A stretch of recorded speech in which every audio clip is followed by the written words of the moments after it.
राधे राधे। प्रश्नावली प्रारंभ करते हैं। आज का पहला प्रश्न जो आया है वो प्रश्न पूछा है लव लव नाम है बेटे का, उसकी उम्र है 17 साल की। लव 17 साल, दिल्ली से उन्होंने प्रश्न करा हमसे कि मैं आपसे ये पूछना चाहता हूँ कि ये जो भगवान का रुद्राभिषेक करते हैं, ये रुद्राभिषेक का मतलब क्या है, इसका अर्थ क्या है। प्रश्न बहुत अच्छा है और इस उम्र के बच्चे यदि ऐसे कोई प्रश्न पूछते हैं तो बड़ा अच्छा लगता है, क्योंकि धर्म के प्रति रुचि बढ़ती है। ऐसे बच्चों का भाव रहा होगा लव का, तो बहुत अच्छी बात है। इसका सीधा सीधा शब्दार्थ है अभिषेक। सबसे पहले अभिषेक हमको समझना पड़ेगा। अभिषेक का शब्दार्थ है स्नान करना, करना या कराना अभिषेक का अर्थ है। और रुद्राभिषेक मतलब भगवान रुद्र को अभिषेक कराना। रुद्र तात्पर्य शिवलिंग पर रुद्र के मंत्रों द्वारा अभिषेक कराना रुद्राभिषेक कहलाता है। यह पवित्र स्थान, पवित्र स्नान रुद्राभिषेक शिव को कराया जाता है। वर्तमान समय में अभिषेक रुद्राभिषेक के रूप में विस्तृत है। अभिषेक के कई रूप तथा प्रकार होते हैं। शिव जी को प्रसन्न करने के लिए श्रेष्ठ साधन श्री रुद्राभिषेक है। ब्राह्मणों के विद्वानों के मत के अनुसार रुद्राभिषेक है, क्योंकि हम जानते हैं जैसे भगवान शंकर की जटा में गंगा जी का निवास होता है, गंगा विराजती है, तो गंगा विराजती उनको शीतलता जल अत्यधिक प्रसन्न है, इसलिए उस गंगा जल से भगवान का अभिषेक कराते हैं। अच्छे से और समझने के रुद्राभिषेक क्यों करते हैं ये हमें समझना चाहिए। रुद्राष्टाध्याय के अनुसार शिव ही रुद्र है और रुद्र ही शिव है। ऋतम दुखम द्रव्यंती नाशयंती रीति रुद्रा, अर्थात रुद्र रूप में प्रतिष्ठित शिव हमारे सभी दुखों को शीघ्र ही समाप्त कर देते हैं। वस्तुतः जो दुख हम भोगते हैं उसका कारण हम स्वयं ही हैं।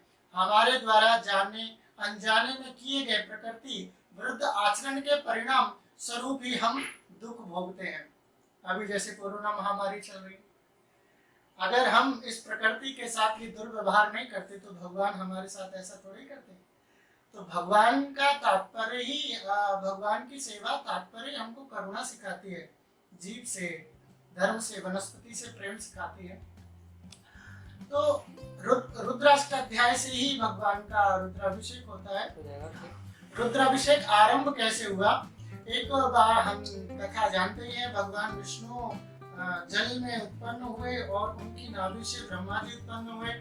और जब ब्रह्मा जी उत्पन्न हुए तो ब्रह्मा जी ने अपना कहाँ से उत्पन्न हुआ उसके बारे में जानने की इच्छा जताई। तो वो कमल पुष्प की डंडी के माध्यम से नीचे उतरे और विष्णु को देखा। दोनों ही एक दूसरे को श्रेष्ठ मानने के चक्कर में दोनों में आपस में बहस हुई। बहस होते हुए देख करके ऐसा भी कहा जाता है कई जगह के युद्ध हुआ, कई समय तक युद्ध हुआ।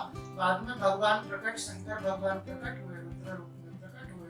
प्रकट होकर के उन दोनों को सांत्वना शांत करा। तब उन्होंने भगवान विष्णु और ब्रह्मा जी ने भगवान शंकर का अभिषेक करा।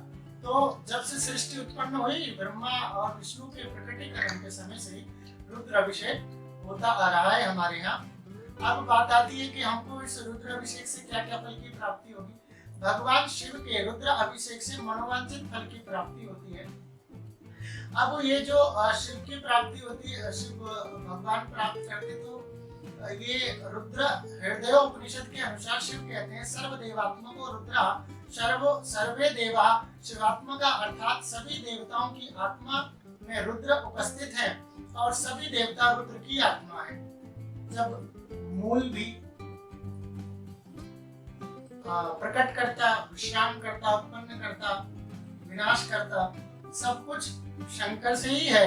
तो शंकर की उपासना करने से मनोवांछित फल तो मिलना तय है। जो हमको उत्पन्न करे, हमारे माई बाप हो, हमारे माता पिता हो, तो हमारी कामनाओं की पूर्ति तो अवश्य करते ही हैं। जैसे इसको सिद्ध करने के लिए वेद भी कहते हैं। शुक्ल यजुर्वेद के अंदर ये कहा गया है, वेदा शिवा शिवो वेदा, मतलब वेद ही शिव है और शिव ही वेद है। तो जब वेद ही शिव है तो शिव को प्रसन्न करने से मनोवांछित फल की प्राप्ति होती है। आज का जो प्रश्न था लव का, वो मैंने शास्त्र अनुसार उसका उत्तर दिया। राधे राधे।